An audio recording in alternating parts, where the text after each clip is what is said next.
जीवन की सबसे बड़ी लड़ाई बाहर नहीं बल्कि अपने ही मन के भीतर होती है।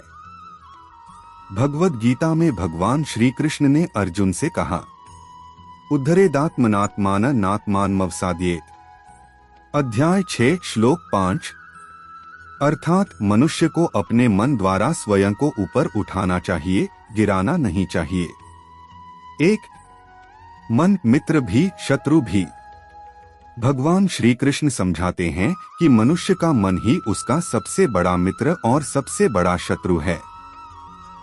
यदि मन नियंत्रित है वह हमें ऊंचाई पर ले जाता है, यदि मन अनियंत्रित है वह हमें पतन की ओर ले जाता है।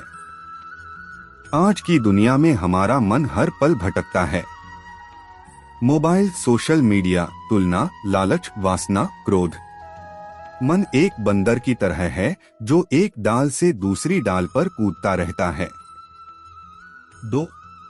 मन क्यों भटकता है? गीता के अनुसार मन के भटकने के 3 मुख्य कारण हैं। इच्छाएं, काम, क्रोध, मोह। जब हमारी इच्छा पूरी नहीं होती तो क्रोध आता है। क्रोध से बुद्धि नष्ट होती है, और जब बुद्धि नष्ट होती है तो मनुष्य पतन की ओर चला जाता है। क्रोधात् भवति सम्मोहः, सम्मोहात् स्मृति विभ्रमः। अध्याय 2 श्लोक 63। 3. मन को नियंत्रित कैसे करें?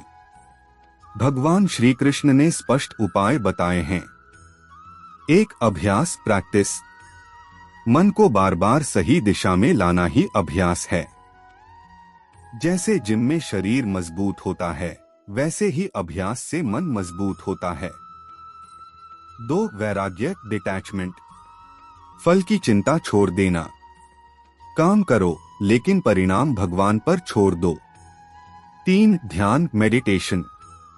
रोज कुछ समय शांति से बैठो, सांस पर ध्यान दो, भगवान का नाम जपो। धीरे धीरे मन शांत होने लगेगा। 4. असली जीत क्या है? दुनिया को जीत लेना बड़ी बात नहीं है।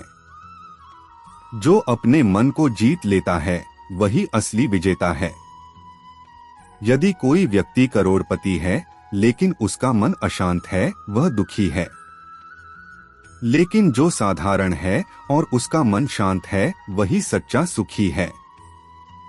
5. आज के युवाओं के लिए संदेश। आज की सबसे बड़ी समस्या है ध्यान भटकना, जल्दी हार मान लेना, छोटी बातों पर तनाव लेना। गीता हमें सिखाती है, हार से मत डरो, मन को मजबूत बनाओ, रोज थोड़ा थोड़ा सुधार करो। 6. एक छोटा अभ्यास आज से केवल 10 मिनट। सुबह उठकर 5 मिनट गहरी सांस, रात को सोने से पहले 5 मिनट भगवान का नाम। 30 दिन में बदलाव दिखेगा। भगवद गीता में भगवान श्री कृष्ण ने मन को साधने को ही योग की सच्ची शुरुआत बताया है।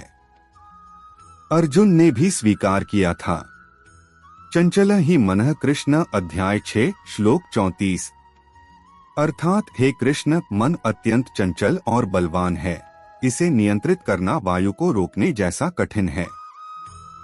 भगवान श्री कृष्ण ने उत्तर दिया, अभ्यासेन तु कौन्तेय वैराग्येन च गृह्यते। अर्थात अभ्यास और वैराग्य से मन को वश में किया जा सकता है। 7. मन की 5 अवस्थाएं। योग शास्त्र के अनुसार मन की 5 अवस्थाएं होती हैं। क्षिप्त, अत्यधिक चंचल, मूढ़, आलसी और भ्रमित। विक्षिप्त, कभी स्थिर कभी अस्थिर। एकाग्र, एक लक्ष्य पर केंद्रित। निर्विकल्प, पूर्ण शांत अवस्था।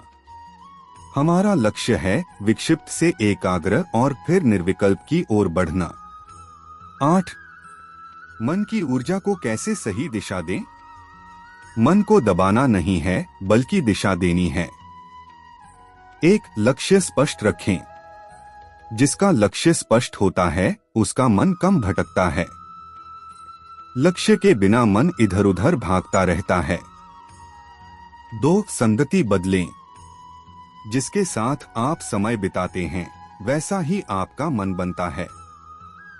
सत्संग मन को ऊपर उठाता है। 3. डिजिटल संयम। दिन में कम से कम 1 घंटा मोबाइल से दूरी। मन को बाहरी उत्तेजना से विराम दें। 9. मन और आत्मा का अंतर। मन बदलता रहता है, आत्मा स्थिर है। गीता सिखाती है कि हम मन नहीं हैं, हम आत्मा हैं। जब हम स्वयं को आत्मा समझते हैं तब अपमान से फर्क नहीं पड़ता, असफलता से टूटते नहीं, सफलता से घमंड नहीं होता। 10. कठिन समय में मन को संभालना। जब जीवन में समस्या आती है मन घबरा जाता है। ऐसे समय 3 बात याद रखें, यह भी बीत जाएगा। हर समस्या एक शिक्षा लेकर आती है। भगवान बिना कारण परीक्षा नहीं लेते। 11. 21 दिन का मन शुद्धि संकल्प। अगले 21 दिनों तक रोज 10 मिनट ध्यान। एक नकारात्मक आदत कम, एक सकारात्मक आदत शुरू। दिन में कम से कम 1 बार धन्यवाद कहना। 21 दिन में मन की दिशा बदलने लगेगी। 12. मन की असली स्वतंत्रता। सच्ची स्वतंत्रता बाहर की परिस्थितियों से नहीं, भीतर की शांति से मिलती है। जिस दिन आपका मन आपकी आज्ञा मानेगा उस दिन आप संसार के सबसे शक्तिशाली व्यक्ति होंगे। अंतिम प्रेरणा।